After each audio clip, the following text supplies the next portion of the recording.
Hi friends, எதிர்நீச்சல் serial நேயர்கள் அனைவருக்கும் வணக்கம். ஸோ நம்ம தர்ஷினி கல்யாணம் வந்து நின்றுச்சு அப்படின்ற வந்து சந்தோஷப்படுறவங்க எல்லாருமே இந்த வீடியோக்கு வந்து லைக் பண்ணிடுங்க.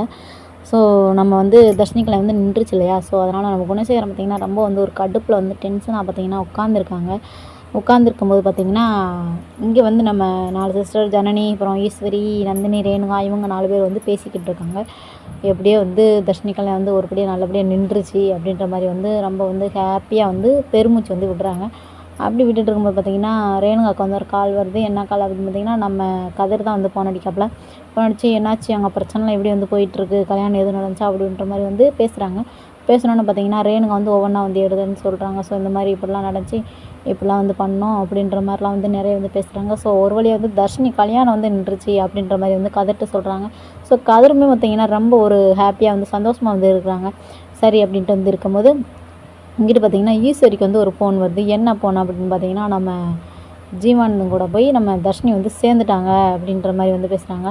ஸோ அப்படி வந்து பேசினோன்னு பார்த்திங்கன்னா ரொம்ப வந்து ஹாப்பியாக வந்து பேசிகிட்டு இருக்காங்க. ஸோ எப்படியோ வந்து ஒரு வழியாக வந்து நம்ம வந்து ஜெயிச்சிட்டோம் அப்படின்ற மாதிரி வந்து பெருமூச்சு வந்து விடுறாங்க. விட்டோன்னு பார்த்திங்கன்னா எப்படியோ அந்த குணசேகரன் வந்து 4 கேள்வி நாக்கப்படுங்கிற மாதிரி ஒன்று கேட்டுட்டு தான் போகணும் அப்படின்ற மாதிரி வந்திங்கன்னா 4 பேருமே ஒரு பிளானில் இருக்காங்க.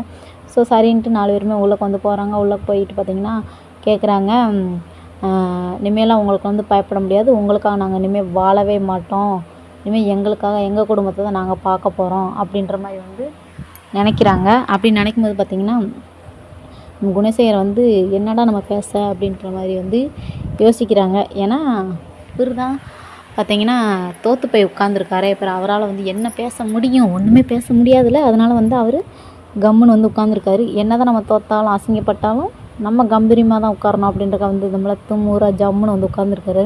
அதுவே பார்த்திங்கன்னா நம்ம ஜனனி எப்படிமா டைலாக் வந்து பேசணும்ல. ஸோ அதுக்காக வந்து அவங்க வந்து பேசுகிறாங்க. இனிமேல் எங்ககிட்ட வந்து வச்சுக்காதீங்க, இனிமேல் எங்ககிட்ட வந்து வம்பு வச்சுக்காதீங்க, இனிமேல் நாங்கள் தான் ஜெயிப்போம், நீங்கள் எப்பவுமே வந்து தோற்று தான் போக போகிறீங்க. ஸோ அதனால் வந்து நாங்கள் இனிமேல் எங்களுக்காக வாழ போகிறோம் அப்படின்ற மாதிரி நம்ம தும்முறா வந்து பேசுகிறாங்க. ஸோ பேசினதுக்கப்புறம் பார்த்திங்கன்னா இன்றைக்கி சீரியல் வந்து இதுதான் நடக்க போகுது அப்படின்ட்டு வந்து நான் நினைக்கிறேன். நீங்களாம் என்ன நினைக்கிறீங்க அப்படின்றத வந்து கமெண்ட்டில் வந்து கமெண்ட் பாக்ஸில் வந்து சொல்லுங்கள். ஸோ இது வந்து ப்ரோமோ தான், அதனால் வந்து சீரியல் வந்து இப்படி தான் நடக்கும் அப்படின்ற மாதிரி நான் நினைக்கிறேன். ஸோ நீங்கள் என்ன நினைக்கிறீங்க அப்படின்னு வந்து கமெண்ட்டில் சொல்லிடுங்க. So okay, bye tata.